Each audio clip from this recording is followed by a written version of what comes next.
Everyone, welcome to Oksano's monthly future casting webinar series. My name is Brian Rose.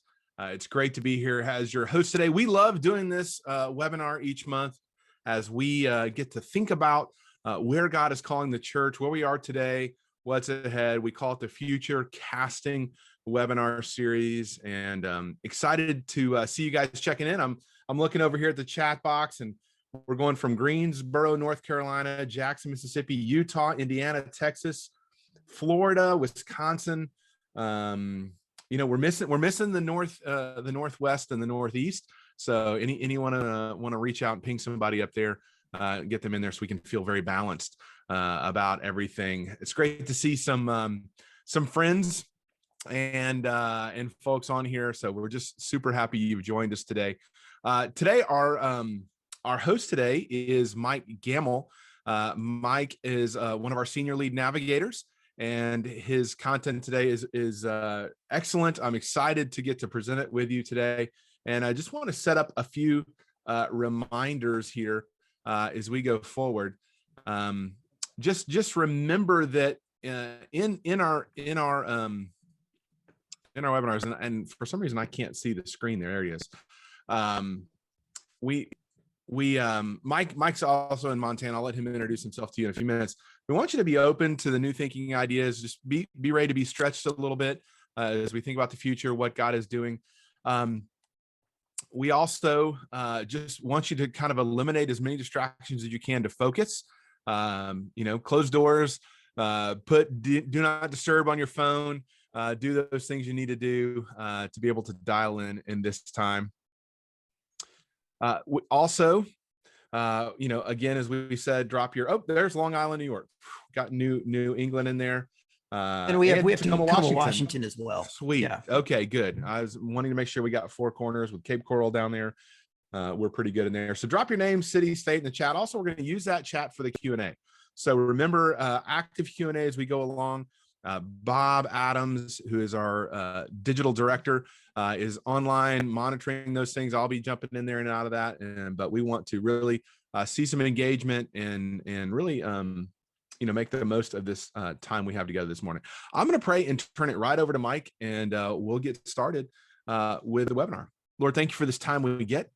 I do thank you for each one of these leaders who are spending a few minutes with us this morning to think about just the season we're in and what it would look like to redeploy our staff teams for the maximum disciple making effectiveness. Lord, this calling you've given the church to make disciples who make disciples. Lord, let us steward this calling well.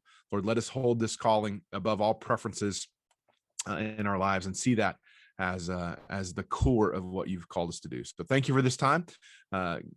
Empower Mike to speak the truth of your word and your wisdom today. In Christ's name we pray. Amen. Amen. Thank you, Brian. It's great to be on the webinar today.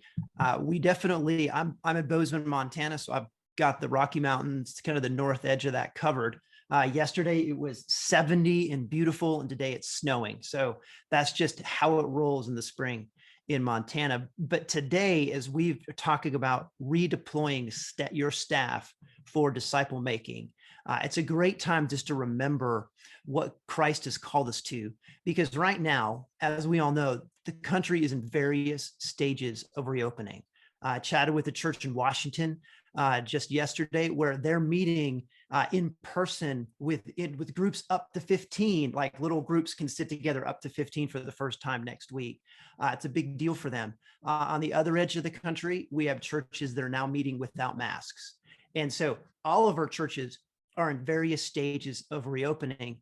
And this is a great time just to remember as we kind of redeploy what Christ has called us to. And so we go back to that moment where Jesus gathered his disciples and gives us that great commission. This builds on the great command, love God, love your neighbor. That's already built in to what Jesus has told, what Jesus is telling his disciples. But now he reminds them, go make disciples. Now, in my imagination, I don't know about yours as church leaders, I've always imagined myself kind of in that crowd in the midst of the church that I was a part of at the time. So I kind of imagined my church there hearing those words from Jesus. And I've been thinking about, I thought the Great Commission is for the church to do. The church makes disciples. The church helps people love God, love their neighbor.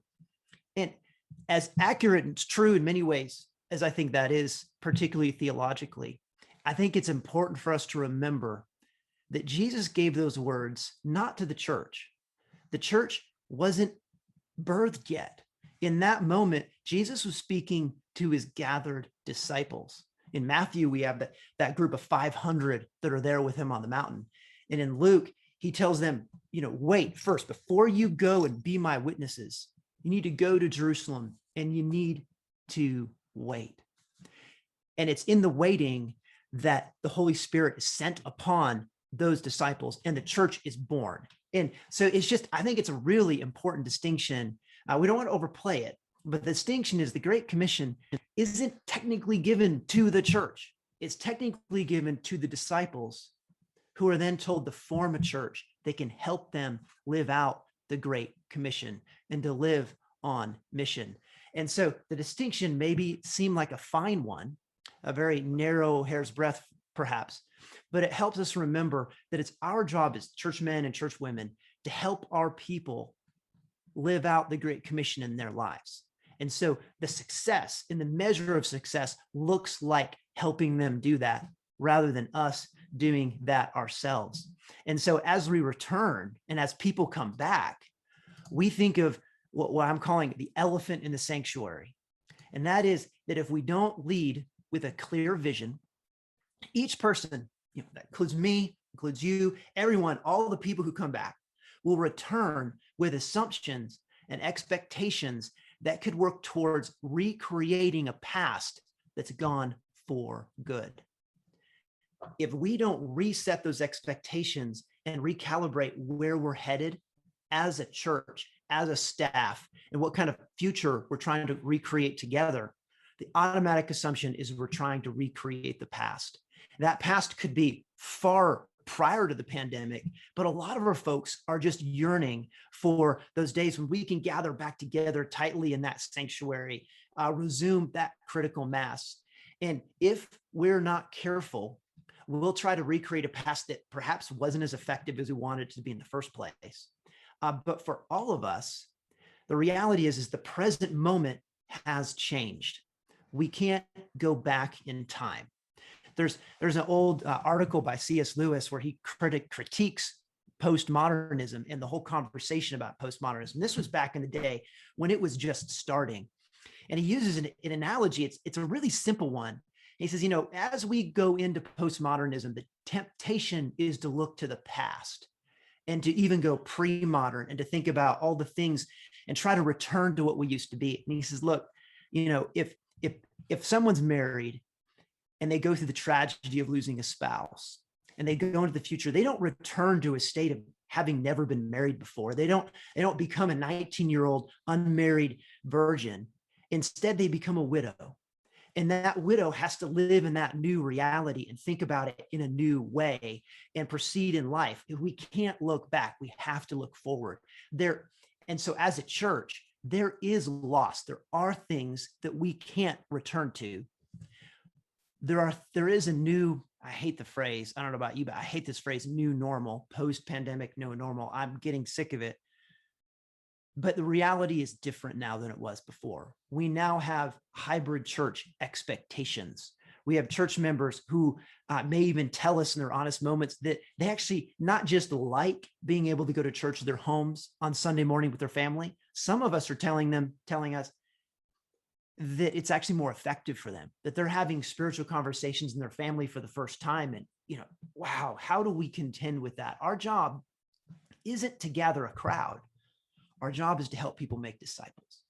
And so we want to really lead with vision and help our staff create a new and exciting pathway to the future.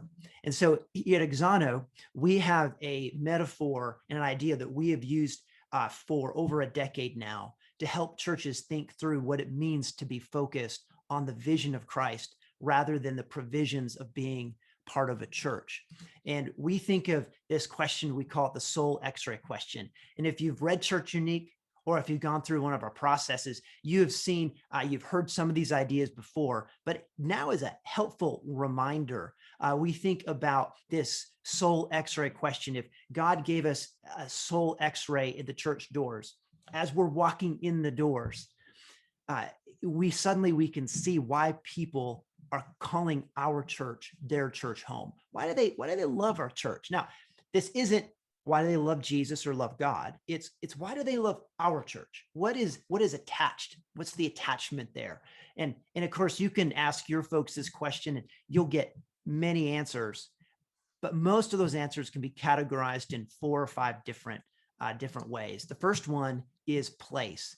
There are some folks that they were married or they were baptized in the church, or there's a certain spot that they sit at in the pew every Sunday because there's something about the place. They geolocate the work of God in our hearts. And so something amazing happens. We want to return to that place. And that's something that we should respect. Abraham builds altars. Also, some folks are attached to personality. And this is that attachment to a pastor or a worship leader or someone on the platform. And Lord knows we all want to be the best preacher, worship leader that we can be, the one he's called us to be. And sometimes people get attached to that. Programs, great programs that make disciples who make disciples.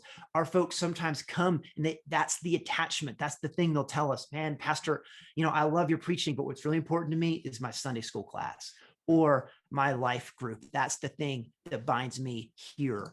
And finally, not to move through these too quickly, but finally, there's a lot of churches where people and the friendships and the folks they get to sit next to in church or behind. And sometimes these are extended families. It's the grandparents and the grandkids getting together to worship together multi-generationally.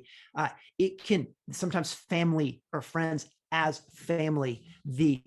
Sometimes it's the people that our folks are most attached to. And we think of these as the provisions that God has given to the church. These are the necessary things that we need to do church. You can't have church without these. But what can happen is if these become the primary thing that people are attached to, it can become the thing that people protect, the thing that people preserve, the thing that really identifies why they call this their church home.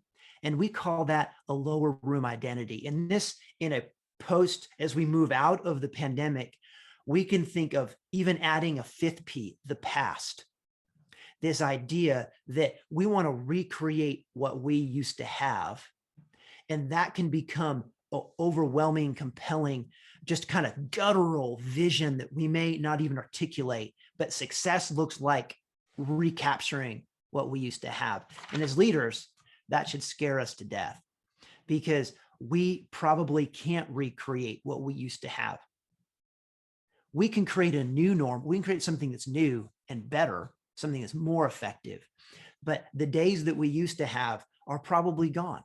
And so we have to think and lead from what we call the upper room. This is God's unique calling. When God dreams about the future of our church and where we're headed, what does he see for us? We think about this vision frame, this visionary identity. What's our mission? What are our values? What is our ministry strategy? How are we measuring success?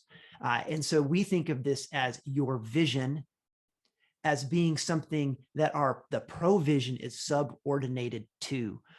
To go back to C.S. Lewis in his book, The Four Loves, he talks about that heart is a garden that grows our loves, and no man can love God, can love something too much unless he loves it more than God, loves it more than Jesus. In our church context, it's great to love the provisions of the church unless we love it more than the mission of the church. And if we do, that thing then can become a spiritual stronghold. Suddenly, the place or our attachment to the preacher or the worship leader or attached to the programs or even the people can become more important than the vision and the great commission that Jesus has given to us. It's that proverbial person who sits in the pew and they come into church on Sunday morning and they see a guest in their spot and they tell the guest to leave, or they tell the guest. That's an example. as hard and frustrating as that can be, we lose sight of what's most important. And so what we want to do is we want to connect our people to the upper room. We want to build a staircase that calls our people up to the upper room. And as a staff, we want to make sure that our staff and we have our eye on that ball, that we are advancing the right things, that we are reminding people, hey, we're not here to recreate the past or recapture what we used to have. We're here to move into a better future where disciple making is the norm, where disciple making is the expectation, where disciple making is how we measure success. Mike, a couple of people have hit in the chat kind of what they Love see it. maybe more prevalent in their church. I like to say when I'm teaching this, that when you make the provision the vision, you actually make an idol. You make an idol out of one of those 4 P's. And so, yeah, keep that going in the chat, folks. And let's it's really good. Love it. Yeah, absolutely. So when we think about now emerging from this we're at this stage, right, where we're kind of pivoting from pre-pandemic to post-pandemic, this, again, that new normal. I just want to think about this new practices, old practices versus new practices. So we think about this provision, lower room, the kind of this historic practice, what we used to do, versus the new upper room, which is a forward practice. What are we going to do tomorrow? What are we going to do today? When you think about place, it's this idea that ministry happens here in the building. And this, I think, is going to be strong. This is going to be a strong urge coming back, where people want to regather together in the building. And there is, again, nothing wrong with that unless it trumps mission effectiveness. And so the forward practice is ministry happens everywhere we go. The opening isn't just in our building. The opening is everywhere. Restaurants are opening back up. Different places are opening back up. The fast food restaurants are now allowing us back into their dining rooms, et cetera. So ministry can happen back in the schools. And we want to urge our staff members, remember, you can go out. It's not just about here. It's also about there. Personality, the historic practice is to find and keep heroes for our platform. We have churches that get identity from who's preaching to us, leading our worship. I talked to a church recently, and their growth in the 2000s was because they had this celebrity worship leader, and then he left, and well, we know how that went. And so it's this attachment. Whereas in the upper room for the future is we want to use our platform to encourage people to be the hero for Jesus' mission in their lives. And that's what ministry success can look like in the next season of ministry, for programs, events for people to attend, versus the forward practice of ministries that build and send out disciple makers. Again, it's great that we have people coming to us and things are starting we get that critical mass again. We want that, but that's not success. Success is Jesus sending out the 500. That's what he did at the end. And that's what he pushed out. And we want to remember that as we gather, as exciting as the gathering is, celebrate that. More celebrate, more focus on sending the people out to make disciples. And then this people, man, I can't emphasize what an opportunity we have in this new normal. There is this incredible sea change of where people are living, where people are going to church. There's a lot of transfer right now, a lot of not just church people moving around, but people moving to new places and looking for connection. Whereas the lower room historic practice is bringing people together so that I can experience God's family, versus bringing people together so that others can experience God's family. Of course, we have to have the God's family feel for people to experience. So we need to protect and preserve that. But it can't be to the exclusion of welcoming in new folks, welcoming in that new voice. And here in Bozeman, we just have a huge crush of folks coming in from New York, in California, in Colorado. People are trying to escape just all the density. So they're coming here to a place like this, and churches are seeing a visitor rate they've never seen before. And if we're focused in this season on reconnecting with each other, over reconnecting with who God's bringing to us, an opportunity we may lose. And this is a practice that we can't afford to miss out on at this time. So with these reviews, I want to think about some new metrics and new ways that we can measure success with our staff. Because if our staff we don't get practical and say, hey, here's some questions we can ask ourselves so we can know what to do tomorrow, then we're going to kind of be stuck, whether we like it or not, going back to what we used to do. So we want to move from thinking of the lower room where we're amassing people and moving to the upper room where we're reproducing and sending people out. So we think of place, the lower room is are there as many people as there are here before? I talked to one church the other day. I mean, just last week, they're still at 25% pre-pandemic. And then another church is 70. So your church is everywhere in between, right? But the upper room pre-producing question, instead of saying how many people were here before, it's how many places are we helping ministry happen? Again, how many places are we helping ministry happen? Let's get away from the bottleneck of the facility in Sunday morning and think about, man, we've got folks 24 hours a day, 7 days a week that are going places that can do things, that can do ministry. Moving from the lower room amassing metric of how popular is our platform to who is living the mission in their daily life. I mean, I love thinking about getting this as practical as knowing people's names. Is saying, hey, so man, I met with Joshua the other day, and Joshua, I didn't realize it, but man, he's really living the mission.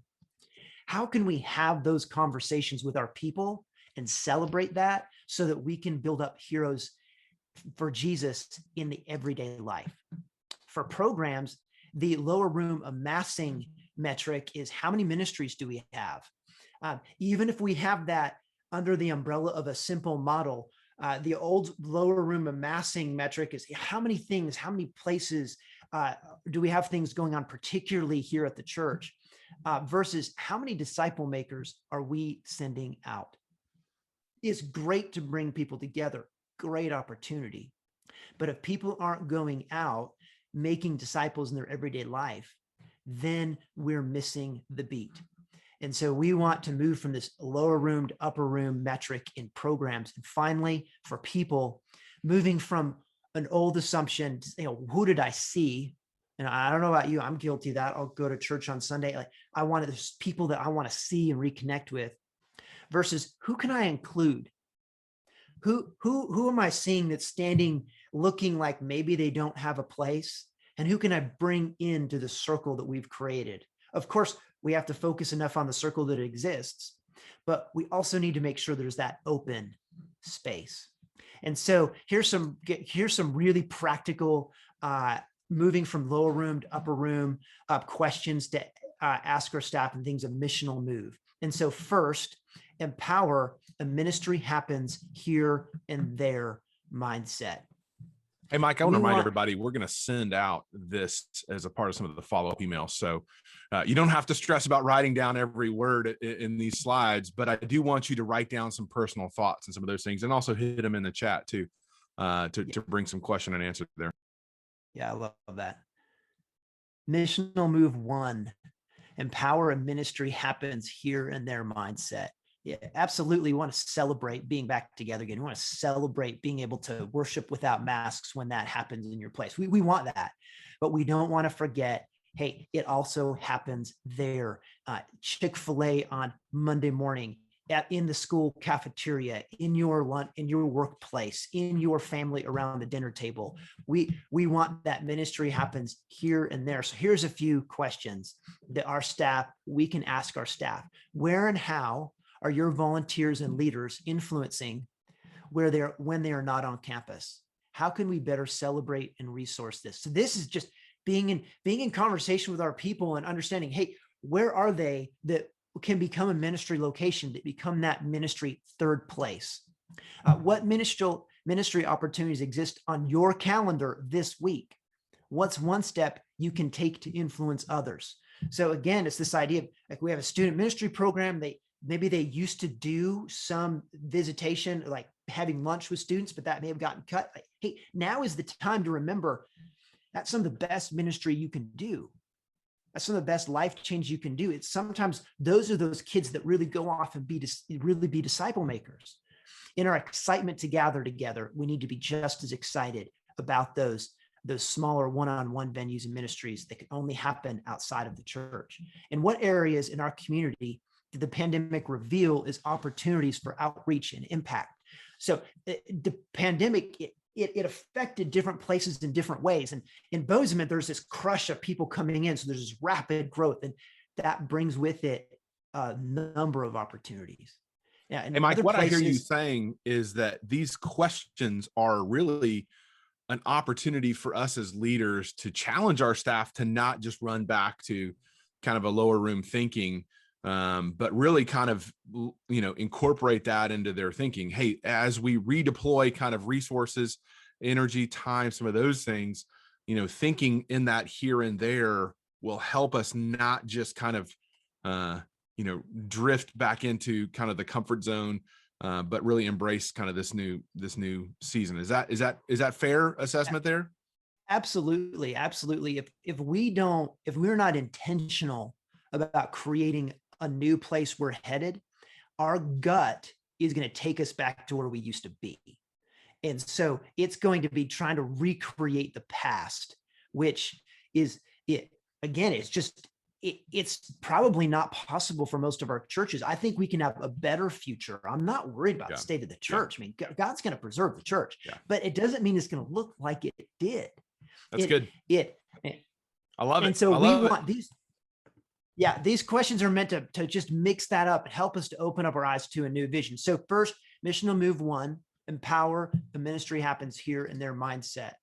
So second, if we think about personality, how popular is your platform? Moving to who is living the mission of their daily life. We want to remember this missional move 2, remember Jesus' mission for daily living. Remember Jesus' mission for daily living. Jesus' mission isn't just Sunday mornings. Our folks are not on mission the most on Sunday mornings between 9 and 10. If they You mean our staff? You mean our staff and our key leaders? Yeah, absolutely.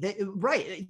This is not when they're doing it the most. It's 24/7, right? It's the rest of the week. It's in meeting, it's in training leaders, it's in multiplying disciple makers. So here's some questions for us. What kind of mission swag can we create for ourselves and our congregation to help make our mission our mantra? So take your mission and just like blitz it, remind your staff, remind your people, open up your staff meetings, open up your email challenge that you give weekly to your staff. Hey, this is our mission. And everything we do needs to tie back to our mission. How can we model living the mission in a way that inspires and motivates the congregation to do the same? When we think about the difference between the Great Commission and the Great Command, the Great Command, love God, love your neighbor. And so that's all we should need, right? Why does Jesus come back and give us the Great Commission, which is a little different, which is, go make disciples? What's the difference? Well, the difference is that Jesus is, okay, now that you've learned how to do this thing, you need to go do it in front of people. You need to love God. You need to love your neighbor in front of people in ways that people can see so that they can do it too. It's this modeling. You can't make disciples without modeling. And so how can we model living the mission that Jesus sends out his disciples 2 by 2? And one of very practical extensions of this, who can I do ministry with? Who can I partner with? Maybe it's another staff member. Maybe it's someone in the congregation who I think is an emerging disciple maker. Who can I invite in to that conversation? Third, how can we hold each other accountable to better align our next event, our next meeting, our next conversation with the mission? Again, the expectation is going to be, hey, let's gather people back together, and that's the win. But as we go to plan that event, just remember, hey, team, let's challenge ourselves to up the game when it comes to using this event to send people out as disciple makers. How can we do that? How can we do just a little bit better than we did before? So as we move, next is programs, moving from how many programs do we have to how many disciple makers are we sending out? And so missional move number 3 is measure success by how many disciple makers you are making. Again, not by recreating the past, I don't mean to beat that drum, but our folks are just saying that, man, I wish that, hey, let's celebrate and let's measure success by how many disciple makers you are making. So here's just a really practical question for our staff. Who are you mentoring as a disciple maker? Again, names.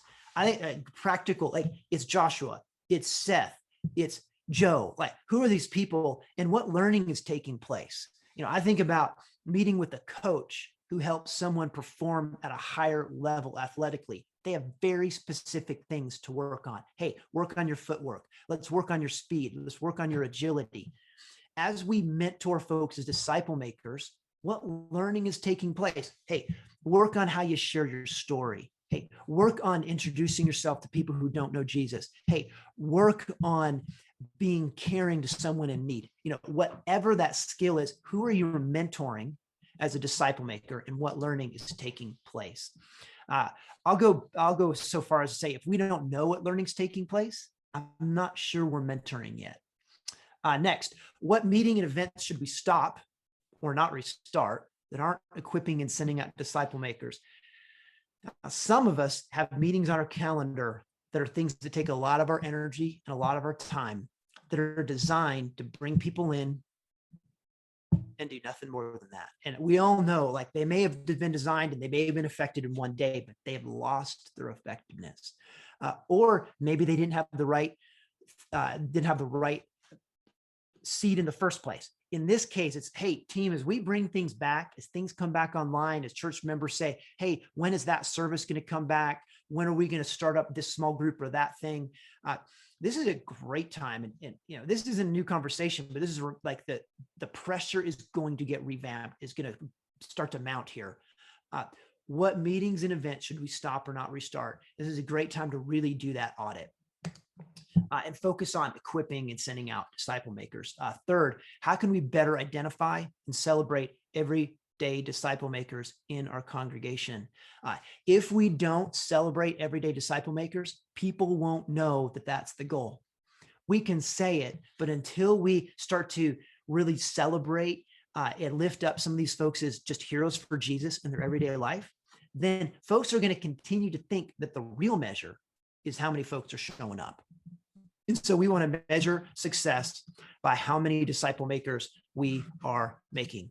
Hey, Mike, if you flip back that slide real quick, it feels like that this missional move, this number 3, is especially critical when we talk about redeploying our staff, because a lot of times we mistake activity for effectiveness on our staff, and meetings for meaning. Right. And listen, I know we got to be together, especially in a season where, I've just started walking the church through our vision framing process in the Chicagoland area last month. And the first time we all gathered to walk through the vision frame was the first time that whole staff had been in the room together. So it was kind of this neat energy and this kind of awkwardness as well. But it seems like right here, this is those moments where we start with our team. We start with our staff.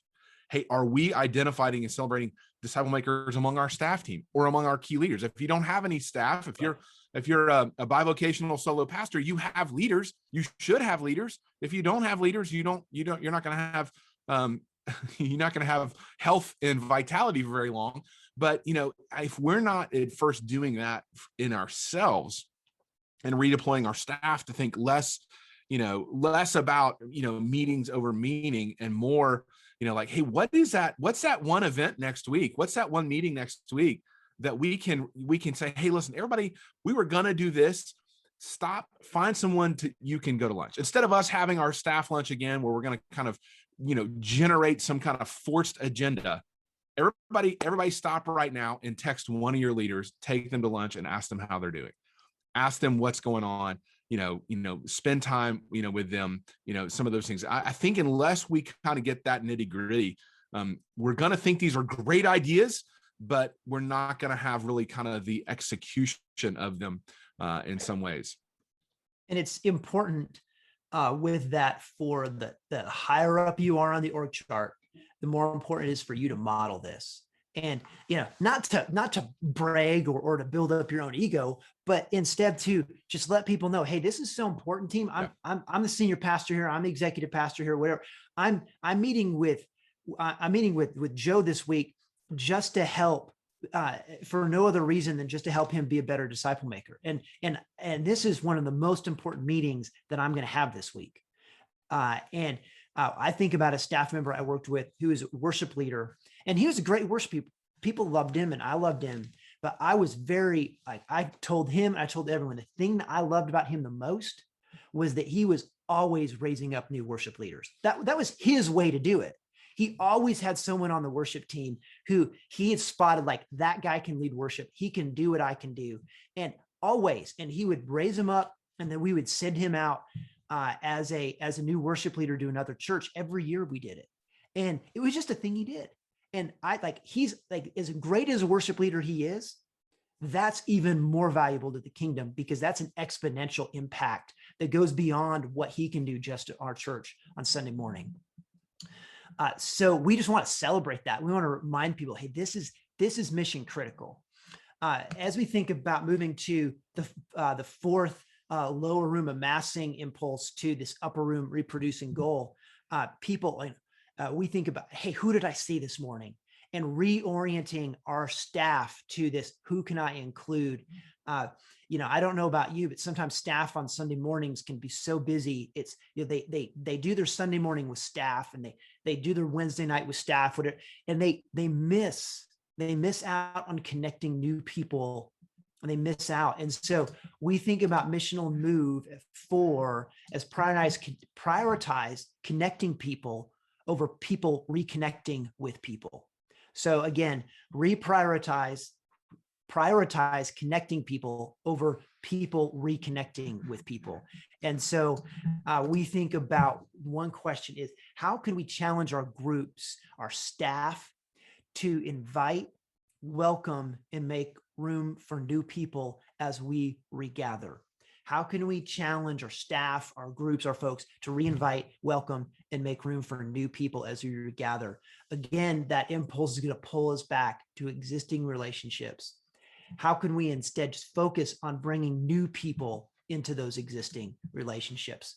Question 2, how many people can we reconnect, or how can we connect to disciple-making relationships this week? And who can we start with now? This is that critical training with our staff. Be on the lookout.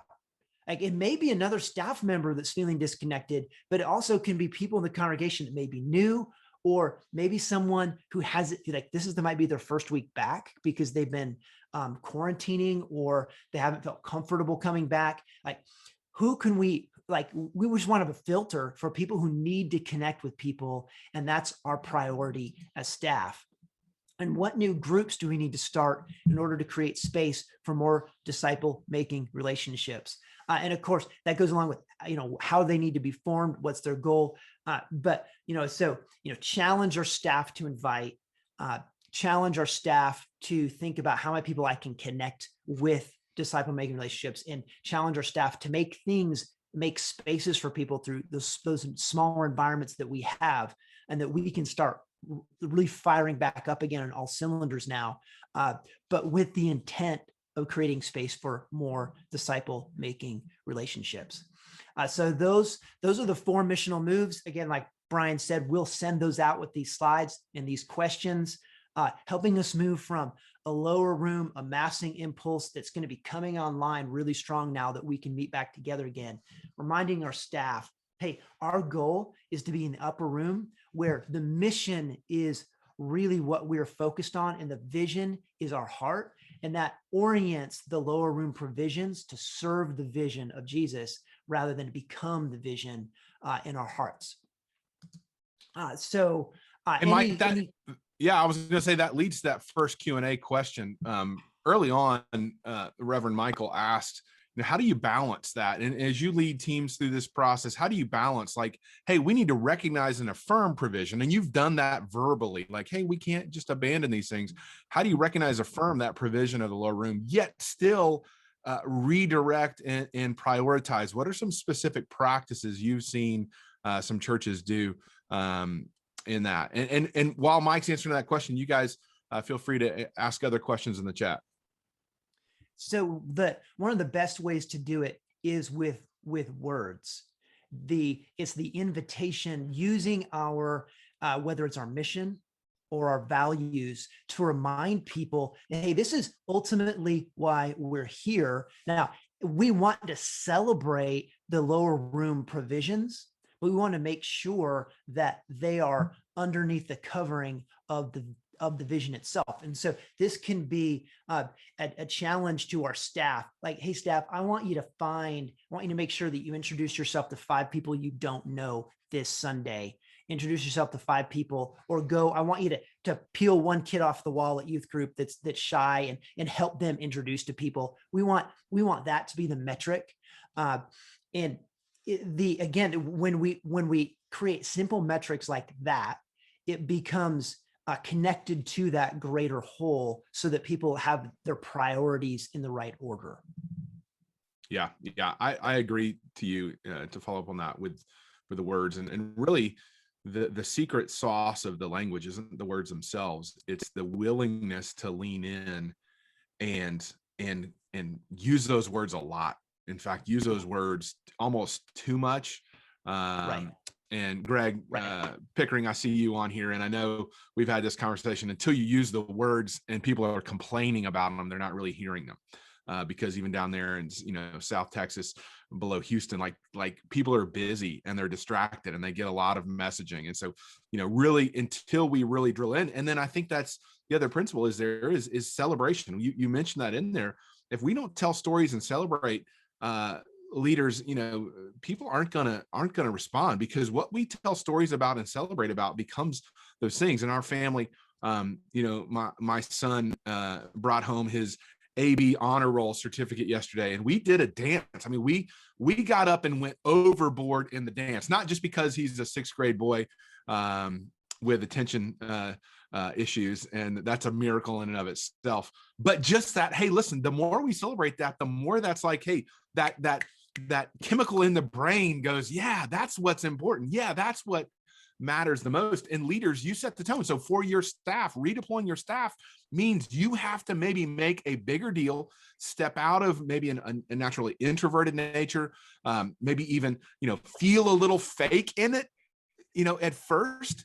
But man, if you can get used to making a big deal out of those disciple making, those new metrics, that's really going to be what breeds that among your staff. Yes, this is it. You point to that. You take the Israelites were instructed, take your children down to the stones and remind them of what God has done. And that's stacking those stones up in celebration there. Right. Another one, another question that came up is, it is harder because we do revert back to programs. We do go back to, selling this upper room thing because programs are there. It seems obvious there, but is it just another metric of celebration in language, or is there something else there, Mike, as we see people drift back down to programs or drift back down to some of those things? Right. So some of this, and if I understand the question right, some of it is assumptions that our lay people have or our staff has about what's going to work next. Yeah. The idea being, I can create a compelling program. If we were to just have X program, then people will show up again. Right. And this is that challenge. Depends on what part of the country you're in, but there are some places in the country where that still kind of sort of works. But there are other places in the country where it doesn't matter what your program is. The way to get people back into life of the church is our folks being excited about what God's doing in their lives through the church and sharing that with people in their lives. That is the way. I don't know of another way. The longer we move out of Christendom, the less people in the community care that we exist. It used to be they'd show up to that program or send their kid to the youth ministry. Those days, if they're not over in your community, they are waning. Yeah. And so we just, I don't, leverage it if you've got it, but man, we've got to remember, like, our people are the most compelling. God's work in our people's lives is the most compelling reason for anyone to start thinking about coming to church. But there's some real gold. I'm sorry, Mike. I didn't realize. I was No, going you to say go. there's some real gold in the chat about reaching young adults and some of the other things that's happening there. If you want to scroll up before we wrap this time, I love Rev Michael, restarting Coffee Fellowship. And listen, here's my take in my home church here in Murfreesboro, Tennessee. Until we're serving coffee on Sunday mornings again, we're not fully back. Like we're not fully, restarted until there's coffee. It's kind of tongue in cheek, but also, I miss coffee. But yeah, giving them, what can you print on those napkins? That's an idea of the swag, those little coffee napkins, even the sleeves, you can put something on there. Like, you think this is getting you fired up. Wait till I'm just kidding, but that's a good one. Kelly said they had a Hoosier one goal, with the staff and rolling that out. What is equipping? What key equipping would you provide? I guess this is a question there that's come in. How would you equip people alongside the sending messages? So, basic, reminder of some of those things of I just was looking at a discipleship manual for a church this morning. And, they had the Romans Road recap at the back, just not assuming that everybody knows what that is, but how to walk someone down the Romans Road is an evangelistic thing. We don't want to over rely on, those kind of formalized presentations. But listen, every time I share the gospel with someone, I'm either going to the faith outline, Romans Road, what I learned in EE. I'm going to something, even if it doesn't sound like it in how I'm saying it. So just reminding people of those things, even giving opportunities. Hey, it's been a minute since we've, talked to anybody outside our home real deeply. Remember, here are the four passages out of Romans. It's just a great way to share the gospel of Christ, some of those things. Mike, any thoughts on that as we kind of land the plane on the webinar? Yeah. So it's, the thought here is to have real intentional tools that your people can use. And those, I think sometimes we overcomplicate the tools or we give them too many. And so we want to really have a focused. I mean, I love what I'm seeing here in the chat, that from Kelly, who is your one goal? I can see different ways that could have been used, but just to have a thing like with your staff, like who's that one person that's a disciple maker that you're really pouring into this week, and have a time where you actually spend time talking about it. If you just give the challenge and don't ever follow up, people will think that it's just the next thing. But you want to come back to it and say, okay, now who's our one? And I want to hear from everybody. Who's that one person? And it might be crickets and uncomfortable at first, but then people realize, oh man, they're serious. This is like for real. We don't all have to have 12. Jesus said 12 disciples. We don't have to have to 12. For a lot of us, it's just, hey, who's that one person right now? And we need to start receiving from God those people that he sends us, that we really, hey, this person I'm pouring in and I'm making a disciple maker here. Who's making a disciple maker? And that's where the exponential growth of Christianity came from. And it's where it's going to come from again. Michael, I love that thought. I can't lead people to a place I've never been. So every one of us on this webinar just kind of has to go back and go, hey, we all go through seasons. We all go through cycles where we're more focused and not. And, this has been a hard year of leadership. Let's just acknowledge that, and in a season where, we feel like we haven't had as many wins as we need to. I want to remind you as leaders that the greatest wins, the wins we're going to stand before God and celebrate, are those disciple making wins. And so, bigger than, none of us are going to hear, well done, good and faithful servant. Man, you kept the budget up, through 2020. Well done, good and faithful servant. You managed to get, that debt paid off. Well done, good and faithful servant. That was an awesome building, but it is well done, good and faithful servant. Here's what you made much of my name. The gospel was shared and disciple making took place. And so, in that, maybe there's a little bit of peace in that. That is one of the things is called leaders of the gospel, the most natural things for us to do. And sometimes, in a season we're not feeling a lot of wins in other areas, I mean, this is a real win. But I do know there's a lot of there's a baptism, there's a revival breaking out among churches we know and have seen. And so I am very, very excited about what this next season has, because I believe if you look at the stories that are coming out right now, people are returning. Young people, old people, vaccinated people, non-vaccinated people, to this gospel of, what does it really mean to have peace and purpose in life? And so as our church, I think we get to that. Hey, listen, here's the deal. As everybody's kind of checking out of the webinar, we're going to wrap it up with this. As you're checking out, here's one thing I ask you to do. Before you leave, put it in the chat box right now. What's one nugget? What's one thing you're walking away with? You can hit exit right after you do that.